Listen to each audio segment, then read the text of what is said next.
முருகன் கையில் வேல் இருக்கு தெரியுமா? அது முன்வினையை அகற்றிவிடும் புரியுமா? முருகன் கையில் வேல் இருக்கு தெரியுமா?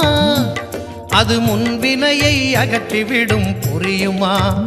வேலை வணங்கி வந்தால் கிடைக்கும் பலன் கொஞ்சமா? தாளை பணிந்து விட்டால் விதியும் நம்மை மிஞ்சுமா? வேலை வணங்கி வந்தால் கிடைக்கும் பலன் கொஞ்சமா?